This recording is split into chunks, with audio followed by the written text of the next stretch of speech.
Cockroach ಅವರೇ, ತಾವು ಹೇಳಿದ್ರಿ ನಾನು ತುಂಬ ಎಕ್ಸೈಟ್ ಆಗಿದ್ದೀನಿ ಅಂತ ಹೇಳಿದ್ರಿ. ಇಷ್ಟು ಎಕ್ಸೈಟ್ ಆಗೋದಕ್ಕೆ ಏನು ಕಾರಣ ಅನ್ನೋದು? ಸಿನಿಮಾದ ಕತೆ. ಈಗ ಅದೇ ಸರ್ ಹೇಳ್ದಂಗೆ, ಈಗ ಇದು ಕೂತ್ಕೊಂಡು ಯಾವುದೇ ಆಡಿಯನ್ ನೋಡಿದ್ರು ಅವ್ನಿಗೆ ಹೆಂಗೆ ಫೀಲ್ ಆಗುತ್ತೆ ಅಂದರೆ, ಕೂತವ್ರಿಗೆ ಇದು ನಾನೇ ಅನ್ನೋ ಥರ ಫೀಲ್ ಆಗುತ್ತೆ. ಇದು ಪ್ರತಿಯೊಬ್ಬ ಮನೆಯ ಮಗನ ಕತೆ ಇದು. ಈಗ ನೀವು ಕೂತ್ ನೋಡುವಾಗ ನಿಮಗೆ ಆ ಕ್ಯಾರೆಕ್ಟ್ರು ನಾನು ಅನ್ನೋ ಥರ ಫೀಲ್ ಆಗುತ್ತೆ. ಹಂಗೆ ಟಚ್ ಆದಾಗ ಮಾತ್ರನೇ ಅದು ಸ್ಕ್ರೀನ್ ಮೇಲೆ ವರ್ಕ್ ಆಗೋದು. ಸೊ ಈ ಥರದ್ದು ಒಂದು ಕತೆ, ಪ್ರತಿಯೊಬ್ಬನೂ ಆ ಹೀರೋ ಕ್ಯಾರೆಕ್ಟ್ರು ನಾನಲ್ವ ಅನ್ನೋ ಥರ ಫೀಲ್ ಆಗೋಂಥದ್ದು ಒಂದು ಕತೆ. ಸೊ ಅದೊಂದು ಎಕ್ಸೈಟ್ಮೆಂಟ್ ಇದೆ. ಓಕೆ, ಆ ತಾರಾ ಬಳಗ ನಾನು ಆಗಲೇ ಹೇಳಿದೆ ಅತಿ ದೊಡ್ಡ ಸ್ಟಾರ್ ಕ್ಯಾಸ್ಟಿಂಗ್ ಇದೆ ಅನ್ನೋದೆಲ್ಲ ಹೇಳಿದೆ. ಧನ್ವೀರ್ ಸರ್ ಕೂಡ ಹೇಳಿದರು, ತಾರಮ್ಮ ಜೊತೆಯಲ್ಲಿ ಮಾಡೋದು ನನಗೊಂದು ಎಕ್ಸೈಟ್ಮೆಂಟ್ ಇತ್ತು, ಒಂದು ಖುಷಿ ಇತ್ತು, ಅವರು ಎಲ್ಲರಿಗೂ ತಾಯಿ ಅನ್ನೋ ರೀತಿಯಲ್ಲಿ. ತಮ್ಗೆ ಆ ರೀತಿ ಕ್ಯಾರೆಕ್ಟರ್ ಯಾವುದಾದ್ರೂ ತಮ್ಮ ಸಿನಿಮಾದಲ್ಲಿದೆ ಅಂತ ಅನ್ಸುತ್ತೆ? ಅಲ್ಲ, ಅದು ಸರ್ ಹೇಳ್ದಂಗೆ ಆ್ಯಕ್ಚುಲಿ ಸರ್ ಮರ್ತರು ಅನ್ಸುತ್ತೆ. ಅಂದರೆ ತಾರಾ ಮೇಡಮ್ ಅವರು, ತಾರಮ್ಮ ಅವರು ಪ್ರತಿದಿನ ಪಾಪ ಮನೆಯಿಂದ ಅಡುಗೆ ಮಾಡ್ಕೊಂಬರ್ತಿದ್ರು. ಹೋಟ್ಲು ಊಟ ಯಾಕೆ ತಿಂತೀರಾಮ ಅಂತ. ಆ ಥರ ಇವ್ರು ಏನು ಹೇಳಿದ್ರು, ಸ್ವಂತ ತಾಯಿ ಮಗನ ಥರ ಇದ್ವಿ ಅಂತ. ಹಂಗೆ 10 ಜನಕ್ಕೆ ಅಡುಗೆ ಮಾಡ್ಕೊಂಬರೋರು ಅವರು. ಮನೆಯಿಂದ ಊಟ ಬರ್ತಿತ್ತು ನಮಗೆಲ್ಲರಿಗೂ. ಆಮೇಲೆ ಸಿನಿಮಾ ನಂದು ಶೆಡ್ಯೂಲ್ ಮುಗಿದಾಗ ಎಕ್ಸಾಕ್ಟಾಗಿ ಇದೇ ಥರದ್ದೊಂದು ಯುಗಾದಿ. ಆಗ ಧನ್ವೀರ್ ಸರು ನನ್ನ ವೈಫ್ಗೆ ಅತ್ತಿಗೆಗೆ ಒಂದು ಸೀರೆ ಕೊಟ್ಬಿಡಿ ಅಂತೇಳಿ ಸೀರೆ ಗಿಫ್ಟ್ ಮಾಡಿದ್ರು. ಅತ್ತಿಗೆ ಕೊಟ್ಬಿಡಿ ಬ್ರೋ ಅಂತೇಳಿ ಒಂದು ಸೀರೆ ಕೊಟ್ಟಿದ್ರು. ನನಗೂ ಕೂಡ ಸರ್ ಎಲ್ಲರಿಗೂ ಕೊಟ್ಟಿದ್ದಾರೆ ಅದರಲ್ಲಿ. ಹಂಗೆ ನನಗೂ ಒಂದು ಸೀರೆ ಕೊಟ್ಟಿದ್ರು. ತಮ್ಮದು ಎಷ್ಟು ದಿನ ಶೂಟಿಂಗ್ ಇತ್ತು? ನಾನು ಒಂದು 18 ಡೇಸ್ ವರ್ಕ್ ಮಾಡಿದೆ ಸರ್ ಜೊತೆ. ಈಗ ತಾರಮ್ಮ ಅಡುಗೆ ಹೆಂಗಿತ್ತು? ಖಂಡಿತ ತಾರಮ್ಮಂಗೆ ನಾನ್ ವೆಜ್ ಇಲ್ಲ ಅಂದ್ರೆ ಇರೋಕ್ಕಾಗಲ್ಲ ಅವರು. ಬಟ್ ಅಷ್ಟೇ ದೈವ ಭಕ್ತ ದೇವ್ರ ಪೂಜೆ ಎಲ್ಲ ಮಾಡ್ತಾರೆ. ಬಟ್ ನಾನ್ ವೆಜ್ ಅಂದ್ರೆ ಅವ್ರಿಗೆ ಭಾಳ ಪ್ರಿಯ. ಇವು ಲೋಕಲ್ ಸ್ಟೈಲ್ ತಲೆ ಮಾಂಸ ಅದೆಲ್ಲ ಇರಲೇಬೇಕು ಅವ್ರ ಸೆಟ್ಟಲ್ಲಿ. ಅದೇ. ಓಕೆ, ಇನ್ನು ತಾಯಿ ಮತ್ತು ಮಗನ ಒಂದು ಎಮೋಷನ್, ಸೆಂಟಿಮೆಂಟಲ್ ಸಾಂಗ್ ಅಂತೂ ಸಿಕ್ಕಾಪಟ್ಟೆ ಎಲ್ಲ ಕಡೆಗಳಲ್ಲಿ ವೈಬ್ರೇಟ್ ಆಗ್ತಾ ಇದೆ. ಆ ಸಿನಿಮಾ, ಆ ಸಾಂಗ್ನ ಶೂಟಿಂಗ್ ಹೆಂಗಿತ್ತು ಮತ್ತು ಅದು ಹೆಂಗಿದೆ ಅಂತ? ಇಲ್ಲ ಸರ್, ಅದೇ ಮೂಲ. ನಾನು ಹೇಳಿದ್ನಲ್ಲ, ವಾಮನಾಗ ಒಂದು ಬಲವಾದ ಒಂದು ಸ್ಟ್ರಾಂಗ್ ರೀಸನ್ ಇದೆ. ಇಲ್ಲಿ ಹೇಳ್ದಂಗೆ every bad man has a strong reason ಅಂತ. ಆ ಸ್ಟ್ರಾಂಗ್ ರೀಸನ್ನೇ ನಮ್ಮ ಸಿನಿಮಾಗೆ ಮತ್ತು ತಾಯಿ ಮಗನ ಒಂದು ಅಟ್ಯಾಚ್ಮೆಂಟು. ಸೊ ಆ ಬಾಂಡಿಂಗ್ ಯಾವ ಥರ ಇರುತ್ತೆ, ಏನಕ್ಕೋಸ್ಕರ ನಡೆಯುತ್ತೆ, ಅವ್ನು ವಾಮನ ಅವ ಥರ ಏನಕ್ಕೆ ತಾಳ್ತಾನೆ. ಸೊ ಇದೆ. ಯಾಕಂದರೆ ಇದು ಯೂಟ್ಯೂಬಲ್ಲಿ ಈಗ ಸಾಂಗ್ ಬಿಟ್ಟಿರೋದ್ರಿಂದ ಅಷ್ಟು ಕನೆಕ್ಟ್ ಕೆಲವ್ರಿಗೆ ಆಗದೆ ಇರ್ಬೋದು. ಬಟ್ ಸಿನಿಮಾ ನೋಡೋಣ 100% ಕನೆಕ್ಟ್ ಆಗೇ ಆಗ್ತಾನೆ ನನ್ನ ನಂಬಿಕೆ ಇದೆ. ಆ ಸಾಂಗನ್ನು ರಿಲೀಸ್ ಮಾಡಿದ್ದು ವಿಜಯಲಕ್ಷ್ಮಿ ಅವರು, ದರ್ಶನ್ ಅವರ ಧರ್ಮಪತ್ನಿ ರಿಲೀಸ್ ಮಾಡ್ತಾರೆ.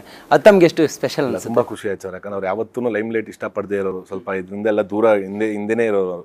ನಾನು ಕೇಳಿದಾಗ, ಯಾಕಂದರೆ ಇದು ತಾಯಿ ಸಾಂಗ್ ಆಗಿರೋದ್ರಿಂದ ಅವ್ರಿಗೆ ಯಾರ ಕೈಲಿ ಒಬ್ಬರು ಸ್ಟ್ರಾಂಗ್ ವುಮೆನ್ ಕೈಲೇ ಮಾಡಿಸೋಣ ಅಂದಾಗ, ಸೊ ಇಲ್ಲ ಅಕ್ಕನ ಕೈಲಿ ಮಾಡಿಸ್ಬೋದು ಅಂತ ಕೇಳಿದಾಗ, ಅಕ್ಕನ ಕೇಳಿದೆ, ಅಯ್ಯೋ ನನಗೆ ಇದೆಲ್ಲ ಗೊತ್ತಾಗಲ್ಲ, ನಂದು ಒಂದು ಸ್ವಲ್ಪ ದೂರ ಇದರಿಂದೆಲ್ಲ, ಬನ್ನಿ ಮಾಡ್ಕೊಡಿ ಯಾಕಂದ್ರೆ ಕೇಳಿದಾಗ ಆಯ್ತು ಬನ್ನಿ ಮಾಡ್ಕೊಡಿ ಅಂತ ತುಂಬ ಒಂದು ಪಾಸಿಟಿವ್ ಎನರ್ಜಿ ಆಯ್ತು ಸರ್ ನನಗೆ.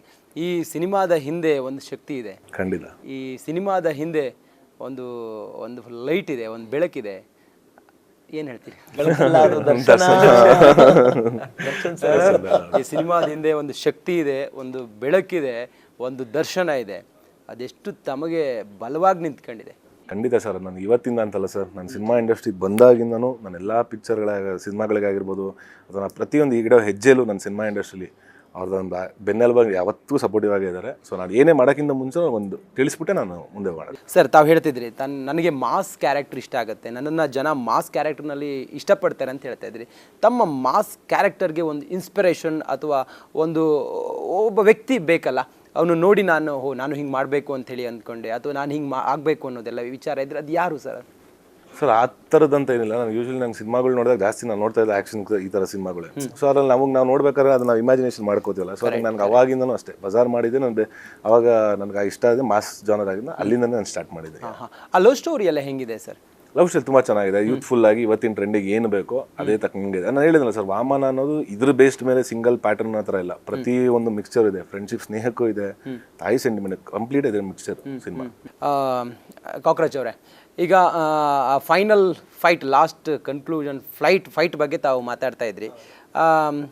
ಅದರಲ್ಲಿ ಹೇಗಿತ್ತು ಆ ಫೈಟಿಂಗು, ಅದ್ರ ಜೊತೆಗೆ ಆ ಆ್ಯಕ್ಷನ್ಸು, ಆಮೇಲೆ ಆ ಫೈನಲ್ ಟಚ್ ಹೆಂಗಿತ್ತು? ಏಪ್ರಿಲ್ 10 ಕರೆಕ್ಟ್ 12:45 12:50 ಅಷ್ಟೊತ್ತಿಗೆ ನೀಟಾಗಿ ಡೀಟೇಲ್ ಆಗಿ ನಿಮ್ಗೆ ಹೇಳ್ಬಿಡ್ತೀನಿ. ಈಗ ಪ್ರೇಕ್ಷಕರು ಈಗ ಸಿನಿಮಾ ಮಂದಿರಗಳಲ್ಲಿ ಸಿನಿಮಾ ನೋಡೋದು ಕಡಿಮೆ ಆಗಿದೆ, OTT ಪ್ಲ್ಯಾಟ್ಫಾರ್ಮ್ಗಳಲ್ಲಿ ಅತಿ ಹೆಚ್ಚು ನೋಡ್ತಾರೆ.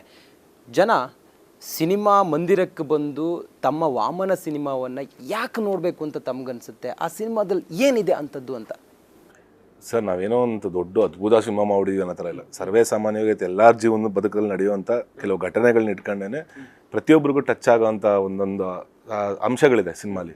ಸೊ ಅದ್ರದ್ದು ಒಂದು ಒಳ್ಳೆ ಸ್ಟ್ರಾಂಗ್ ರೀಸನ್ ಇದೆ. ಇವಾಗ ಗುಣ ಅನ್ನೋ ಕ್ಯಾರೆಕ್ಟರ್ ನಾನು ಹೇಳಿದಂಗೆ ನಿಮ್ಗಾಗಲೇ ಅವ್ನು ಒಳ್ಳೆಯವನಾಗಿರೋನು ಕೆಟ್ಟವನಾಗ್ತಾನ, ಕೆಟ್ಟ ಗುಣದಿಂದ ಇರೋನು ಒಳ್ಳೆಯವನಾಗ್ತಾನ. ಸೊ ಆ ಗುಣನ ಕ್ಯಾರೆಕ್ಟರ್ ಯಾವ ಥರ, ಜೊತೆಗೆ ಅವ್ನು ಇರೋವಂಥ ರೀಸನ್, ಆ ಸ್ಟ್ರಾಂಗ್ ರೀಸನ್ ಇದೆಯಲ್ಲ, ಸ್ಟ್ರಾಂಗ್ ರೀಸನ್ ಏನು, ಒಬ್ಬ ತಾಯಿ ಮಗಂದು ಮಧ್ಯೆ ಏನಾಗುತ್ತೆ ಅನ್ನೋದು, ಅದಕ್ಕೋಸ್ಕರ ಬಂದು ಸಿನಿಮಾ ನೋಡಿ. ಓಕೆ, ಎಲ್ರಿಗೂ ಕನೆಕ್ಟ್ ಆಗುತ್ತೆ ಅಂತ ಖಂಡಿತವಾಗ್ಲೂ ಎಲ್ಲ ವರ್ಗದವ್ರಿಗೂ ಕನೆಕ್ಟ್ ಆಗುತ್ತೆ ಸಿನಿಮಾ. ಓಕೆ, ಹಾಗಾದರೆ 10ನೇ ತಾರೀಕು ಧಾಮ್ ಧೂಮ್ ಧಮಾಕ ಅಂತೂ ಗ್ಯಾರಂಟಿ ಅಂತ ಹೇಳ್ತೀರಿ. ಓಕೆ, ತಾವು ಹೇಳ್ತಾ ಇದ್ರಿ ನನಗೆ ಈ ರೀತಿ ಪಾತ್ರಗಳು ಕನೆಕ್ಟ್ ಆಗುತ್ತೆ, ಅದು ಕಳನಟನಾಗಿ ಈ ಸಿನಿಮಾದಲ್ಲಿ ಭಾಳ ಖುಷಿ ಆಯಿತು ಅಂತೇಳಿ ಹೇಳ್ತಾ ಇದ್ರಿ. ಈಗ ನಾಯಕ ನಟನನ್ನು ತಾವು ಆ ಸಿನಿಮಾದಲ್ಲಿ ನೋಡಿದ್ರಿ, ಅವರ ನಟನೆಗಳನ್ನೆಲ್ಲ ನೋಡಿದ್ರಿ, ಅವರ ಹಿಂದಿನ ಸಿನಿಮಾ 3 ಸಿನಿಮಾಗೂ ಈ ಸಿನಿಮಾಗೂ ಅವ್ರನ್ನ ತಾವು ಹೇಗೆ ನೋಡಿದ್ರಿ? ಈ ಸಿನಿಮಾದಲ್ಲಿ ಅವ್ರ ನಟನೆ ಬೇರೆ ಸಿನಿಮಾಗಳಿಗೆ ಕಂಪೇರ್ ಮಾಡಿದ್ರೆ ತಾವೊಬ್ಬರು ಅಭಿಮಾನಿಯಾಗಿ, ಧನ್ವೀರ್ ಅವರ ಸ್ನೇಹಿತನಾಗಿ ಅಭಿಮಾನಿಯಾಗಿ ತಾವೇನು ಹೆಂಗೆ ಕಂಡ್ರಿ ಸರ್? ಅಂದರೆ ನೋಡಿ, ಈ ಭೂಮಿ ಮೇಲೆ ಎಲ್ಲವೂ ವಿಭಿನ್ನನೇ. ಒಂದು ಎಲೆ ಇದ್ದಂಗೆ ಇನ್ನೊಂದು ಎಲೆ ಇಲ್ಲ. ಅಲ್ಲಿ ನೋಡಿ, ಅಲ್ಲೇ ಇರೋ ಎಲೆಗಳಲ್ಲೇ ಒಂದೇ ಎಲೆ ಥರ ಇನ್ನೊಂದು ಎಲೆ ಇಲ್ಲ. ಹಂಗೆ ಎಲ್ಲ ಪಾತ್ರಗಳು ಬೇರೆನೆ, ಎಲ್ಲ ಸಿನಿಮಾಗಳು ಬೇರೆನೆ. ಅದಕ್ಕೆ ತಕ್ಕಂಗೆ ಅಲ್ಲಿ ಆ ಪಾತ್ರದ ಪೋಷಣೆಗಳು ಮಾಡಿರ್ತಾರೆ. ಹಂಗಾಗಿ ಈ ಪಾತ್ರಕ್ಕೆ ತಕ್ಕಂಗೆ ಇದಕ್ಕೆ ಏನು ಪೋಷಣೆ ಬೇಕೋ ಅದನ್ನು ಮಾಡಿದ್ದಾರೆ. ಧನ್ವೀರ್ ಸರ್ ಆಲ್ವೇಸ್ ಯಾವಾಗಲೂ ನನಗೆ ಹೀರೋ. ನಾನು ಅದನ್ನೇ ಮೊನ್ನೆ ಇದರಲ್ಲಿ ಟ್ರೈಲರಲ್ಲಿ ಹೇಳಿದ್ದು, ಇದು Vamana days R my golden days because I was with A golden man ಅಂತ. ನಾವು ಇಲ್ಲಿ ಮಾತ್ರ ಒಂಚೂರು ಆ ಗೆರೆ ಹೇಳ್ಕೊಂಡು ಆ ಒಂದು ಇದಿದೆ, ಒಂದಷ್ಟು ಡಿಫ್ರೆನ್ಸು. ಈಗ ಆಫ್ ದ ಸ್ಕ್ರೀನ್ ಯಾವತ್ತೂ ಅವ್ರು ನಮ್ಗಳನ್ನ ಒಂದು ಪಾತ್ರ ಮಾಡ್ತಿರೋರು ಆ ಥರದ್ದೆಲ್ಲ ನೋಡೇ ಇಲ್ಲ. ಎಲ್ಲರೂ ಸಮಾನರು ಅಂತ ನೋಡಿರೋದವರು. ಬಿಕಾಸ್ ನಾವೀಗ ಇದು ಕ್ಯಾಮ್ರಾ ಮುಂದೆ ಹೇಳಿದಾಗ ಹೊಗಳಕ್ಕೆ ಹೇಳಿದ್ವಿ ಅನ್ನೋ ಥರ ಆಗುತ್ತೆ. ಅಲ್ಲಿರೋರು ಎಲ್ರಿಗೂ ಗೊತ್ತು ಆ ಸೆಟ್ ಹೆಂಗಿತ್ತು, ಅದು ಹೆಂಗೆ ಇಟ್ಕೊಂಡಿದ್ರು ಅಂತ. ನೀವೀಗಪ್ಪ ಇದೆಲ್ಲ ಸೆಟ್ ಹಾಕ್ದ ನಮ್ಮ ಹುಡುಗ ಮಲ್ಲ ಅಂತ ಅವನ್ನ ಕರೆದು ಕೇಳಿಬೇಕಾದ್ರೆ ಅವ್ನು ಹೇಳ್ತಾನೆ ಧನು ಸರ್ ಏನು ಅಂತ.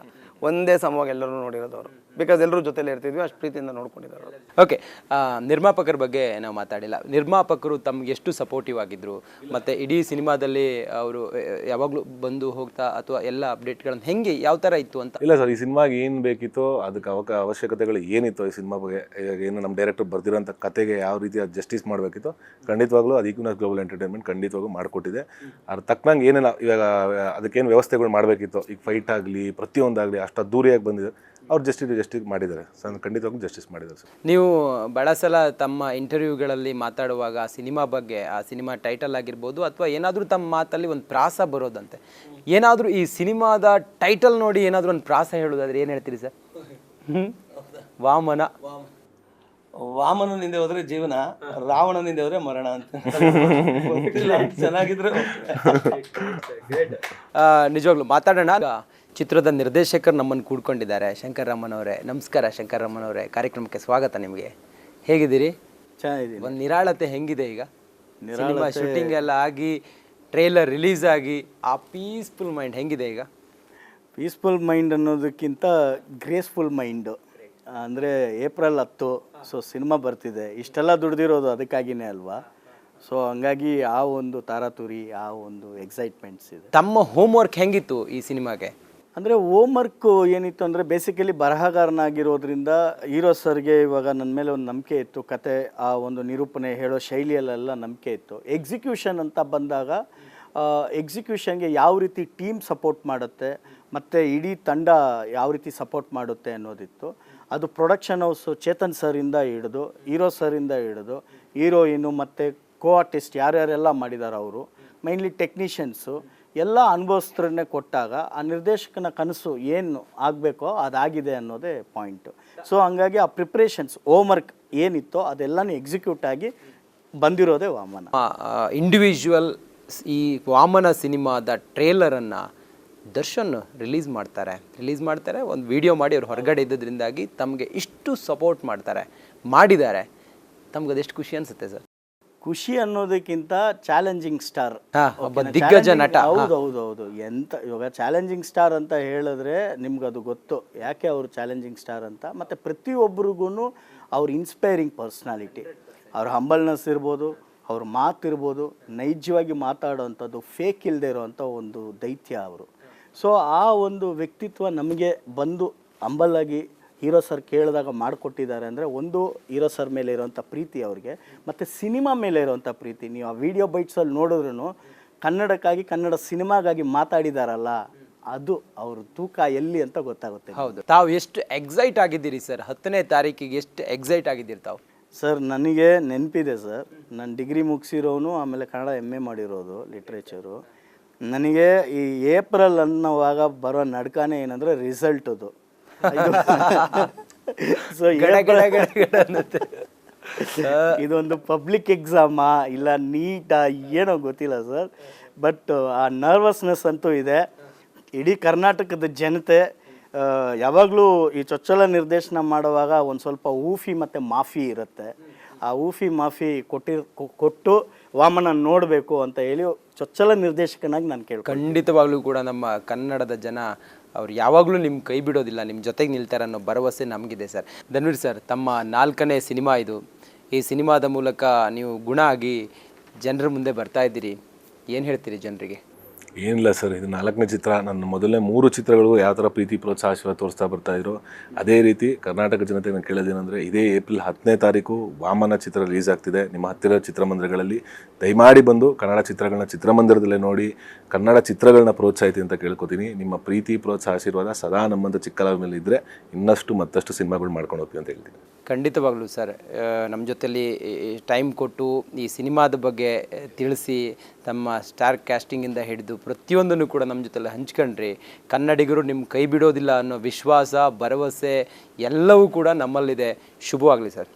ನೋಡಿ, ಇದು ವಾಮನ ಸಿನಿಮಾದ ಚಿತ್ರತಂಡ ಸಿನಿಮಾದ ಎಕ್ಸೈಟ್ಮೆಂಟ್ ಮತ್ತು ಸಿನಿಮಾದ ಆಗು ಹೋಗುಗಳ ಬಗ್ಗೆ, ಅಥವಾ ಸಿನಿಮಾ ಎಷ್ಟು ಸ್ಪೆಷಲ್ ಆಗಿದೆ ಅನ್ನೋದ್ರ ಬಗ್ಗೆ, ಸಿನಿಮಾವನ್ನು ಯಾಕೆ ನೋಡಬೇಕು ಜನ ಅನ್ನೋದ್ರ ಬಗ್ಗೆ, ಯಾವ ರೀತಿ ನಾವು ಅಬ್ಬರಿಸ್ತೀವಿ ಅನ್ನೋದ್ರ ಬಗ್ಗೆ, ಆ ಸಿನಿಮಾದ ಹಾಡು, ನಟನೆ, ಕತೆ, ಚಿತ್ರಕಥೆ ಎಲ್ಲದ್ರ ಬಗ್ಗೆ ಆಡಿದಂಥ ಮಾತು. ಸಿನಿಮಾಗೆ ಗ್ರೇಟ್ ಹಿಟ್ ಸಿಗಲಿ, ಸಿನಿಮಾ ಸಕ್ಸಸ್ ಆಗಲಿ, ಆ ಮೂಲಕ ಇನ್ನೂ ಹೆಚ್ಚೆಚ್ಚು ಸಿನಿಮಾ ಇವರ ಕಾಂಬಿನೇಷನಲ್ಲಿ ಬರಲಿ